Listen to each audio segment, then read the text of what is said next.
C'est historique, hein, les mecs, hein, c'est historique, hein, le flash crash qu'on a eu hier. Hein, bon, évidemment, c'est des manipulations et tout ça. On va en parler dans cette vidéo.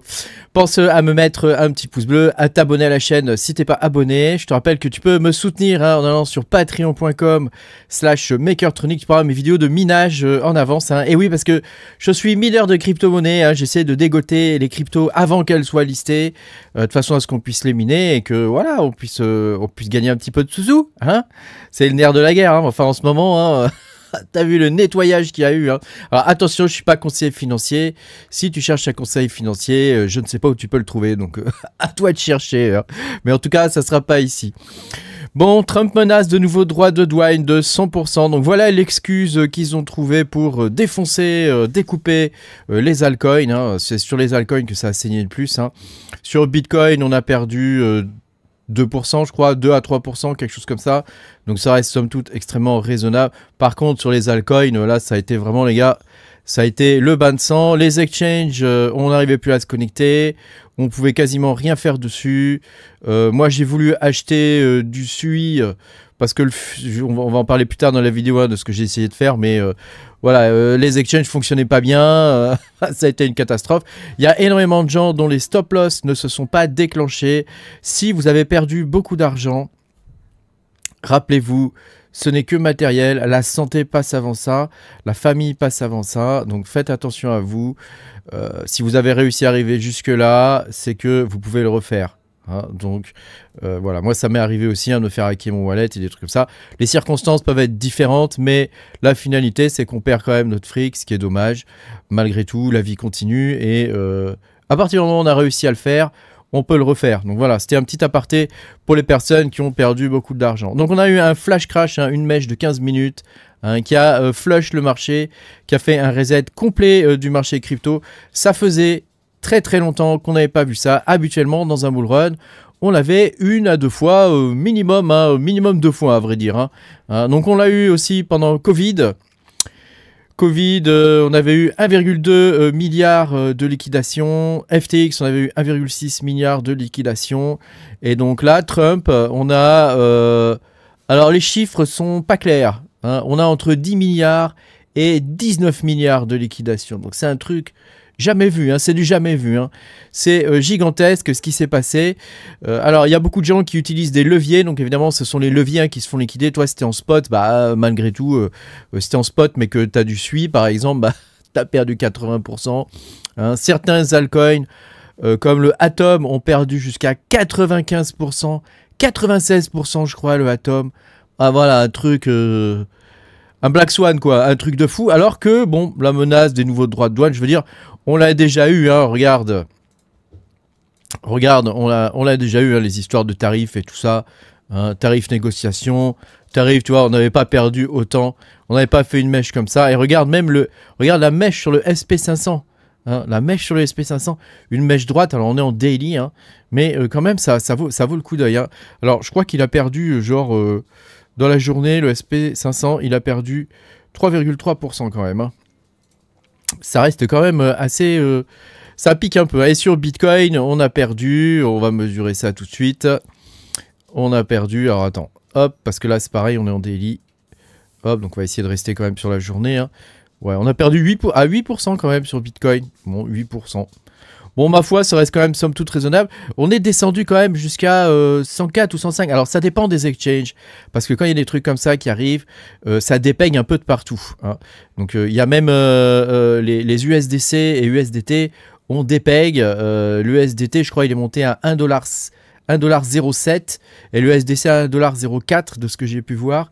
Hein, donc c'est toujours très compliqué quand c'est comme ça. C'est là que tu te rends compte que la crypto, ça marche bien quand on n'essaie pas tous d'en faire. Quand on essaie tous d'en faire, ça part en sucette méchamment. Hein. Donc voilà les genres de mèches terribles qu'il y a eu. Alors ça, même si t'es juste en spot, c'est quand même pas bon. Hein, parce que dans la panique, tu pourrais être tenté de vendre. Et là, si tu vends ici, là, en bas de la mèche, là, tu perds énormément. Hein, là, tu perds énormément. Hein. Quand même, le SUI qui était à 5$, il est descendu à 50 centimes là. Hein. 50 centimes, hein, t'imagines hein, c'est ce qu'on avait ici en août 2024. Hein. Rappelle-toi, j'avais fait une vidéo où j'avais acheté du SUI, je m'étais fait un paquet de fric sur le SUI, hein, j'avais profité de la montée joyeusement, et puis j'ai vendu dans ces eaux-là. J'ai vendu dans les 4 balles et quelques. Et depuis, j'ai pas retouché au SUI. C'est un projet qui m'intéresse pas. En plus, il y a du vesting, des trucs comme ça. Voilà, je veux juste profiter de la volatilité. Bon, alors là, le moins qu'on puisse dire, hein, c'est qu'il y a de la volatilité. Hein. Alors, le fait qu'il y ait une majorité de liquidations comme ça qui se font sur des longues, ça veut dire que derrière, le marché spot va revenir en force, hein, parce que les gens vont se dire, bon, je vais être prudent, je vais arrêter de long, etc. Je vais arrêter de short, je vais être prudent, je vais essayer de pas perdre tout ce qui me reste. Hein, voilà. Bon, alors il y a des gens qui ont perdu énormément d'argent, hein, mais voilà, ça fait revenir des gens sur le marché spot. Donc quelque part, voilà, c'est pas forcément mal.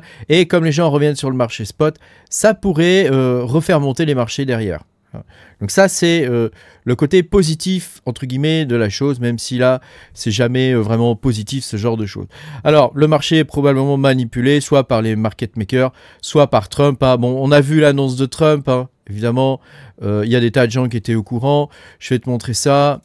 Ici, tu vois, ça, c'est un mec, donc tu vois, qui a acheté du BTC, qui a shorté BTC et ETH à peu près 2 heures avant sur Hyperliquid en x10 et en x12.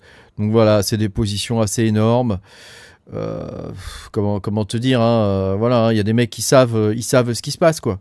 Hein, ils savent ce qui se passe, c'est obligé. Hein, tu vas pas faire ça avec un levier x10, x12 comme ça. Hein, c'est quand même des positions à 75 millions de dollars quand même. Hein. C'est quand même des trucs énormes, quoi. On se rend pas bien compte. Hein. Bon, alors celui je t'ai montré, on va aller voir Atom, parce que Atom c'est vraiment le Atom que je pensais que c'était un stablecoin maintenant. Bah non, Atom n'est plus un stablecoin. Regarde, regarde Atom USD. Il n'y a pas USDT. Bon, on va aller sur Atom USDC. Regarde Atom, regarde, mon Dieu. Comme il a pris cher, Atom il est descendu à 3 balles, 2 balles, 3 balles, ouais. Bon, bah voilà, il a perdu pas mal. Après, je suis pas sûr que là, ce soit le bon. Je suis pas sûr que ce soit le bon truc là. Peut-être c'est ça. Hein. Ouais. Bon, je sais pas trop, mais en tout cas, il a pris très très cher Atom. Voilà, il y a plein de coins comme ça, plein d'altcoins qui ont pris hyper cher. Alors moi, j'ai envie de te dire, il y a une odeur de fin de cycle. Quand on voit des trucs comme ça, alors le cycle est peut-être pas tout de suite terminé, mais quand on commence à voir des trucs comme ça, c'est les mecs, ils y vont à fond pour récupérer un max. Hein. On l'a vu avec Aster, hein. Aster qui a été délisté, Aster dont les volumes sont complètement bidons, Aster qui est la réponse de Binance à Hyperliquid, Binance qui perd énormément d'argent à cause de Hyperliquid. Voilà, t'as vu que là, il y a des manipulations de marché. CZ, il connaît bien le BINS, hein, il sait comment ça fonctionne, donc il est en train d'arnaquer tout le monde avec son truc à Aster. Là, tous ces marchés là sont complètement bidons. Ils ont fait des airdrops de malades pour amener un max de monde dessus. Tout ça, c'est très artificiel. Faites très attention en ce moment. Hein. Voilà, Bitcoin encore, tu perds 8%, 10%. Bon, ça va encore. Hein. Par contre, tu vas perdre 50, 60, 80% sur un altcoin. Là, ça pique vraiment les fesses. Hein. Alors, j'ai pas regardé Kaspa où il en est. J'ose pas regarder. J'ose pas regarder Kaspa où il en est. Mais à mon avis, ça doit faire mal. À mon avis, Kaspa, il n'y a pas Kaspa. Mais alors, Kaspa, il est où Kaspa? Ah, le voilà, Kaspa. Bon, 18% Kaspa.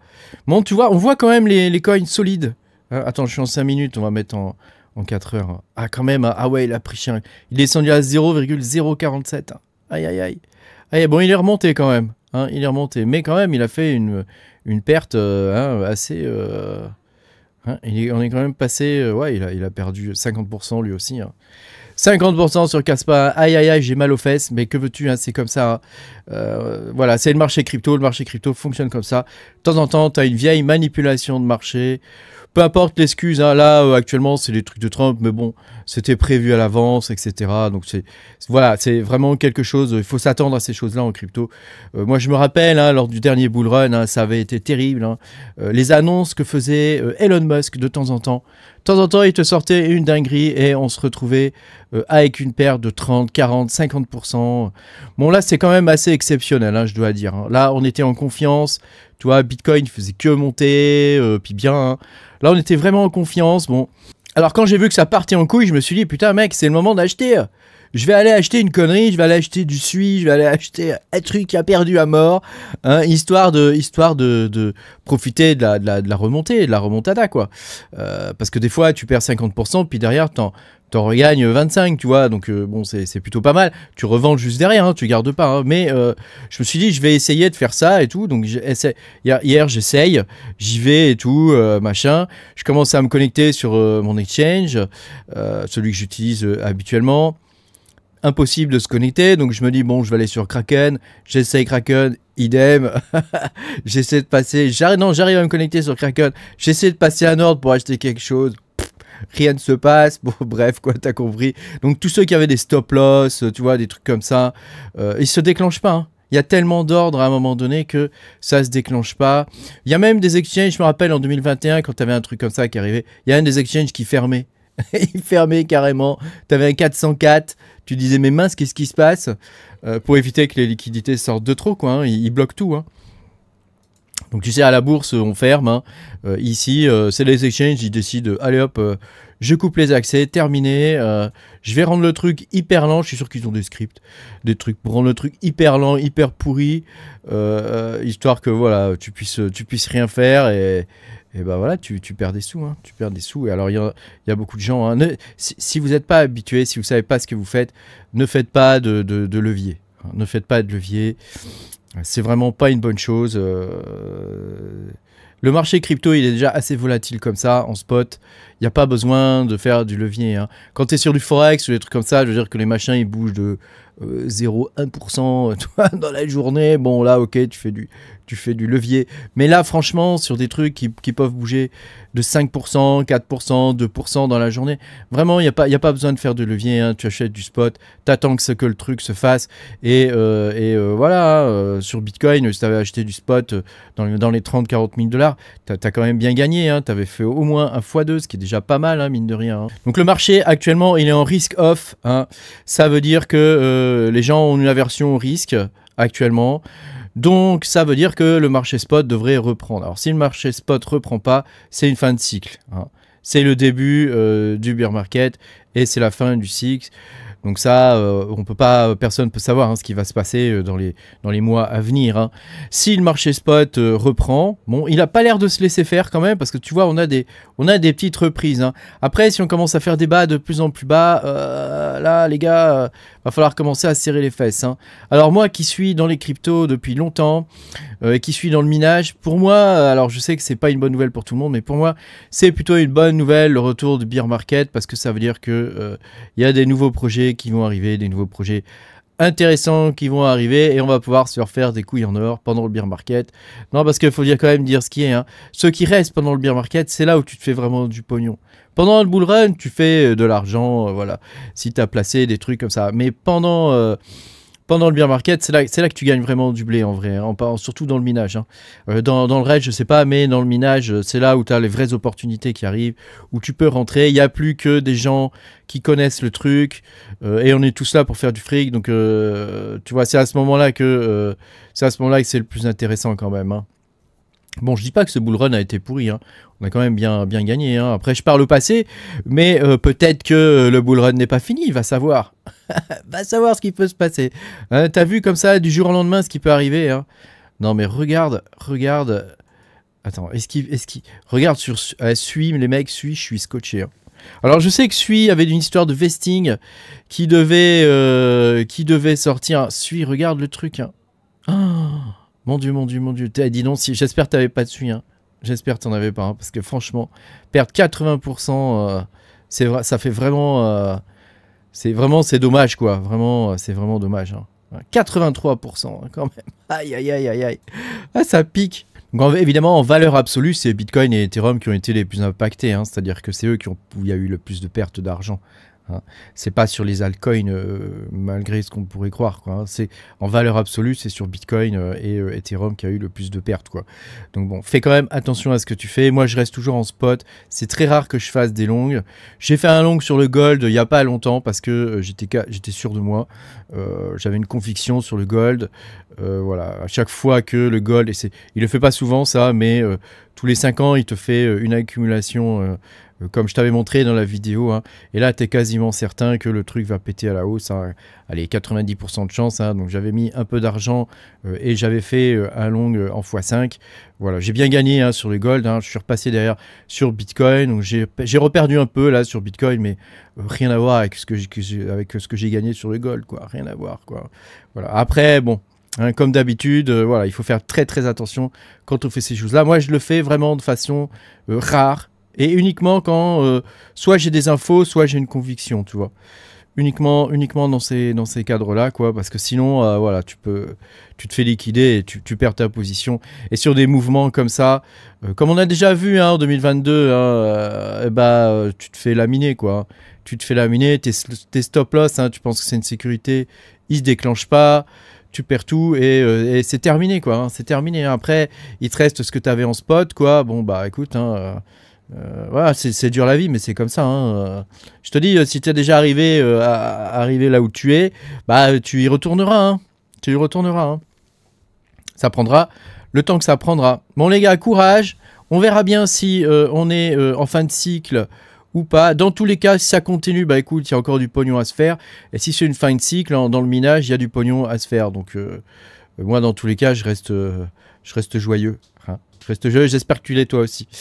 À bientôt pour de nouvelles aventures. Salut.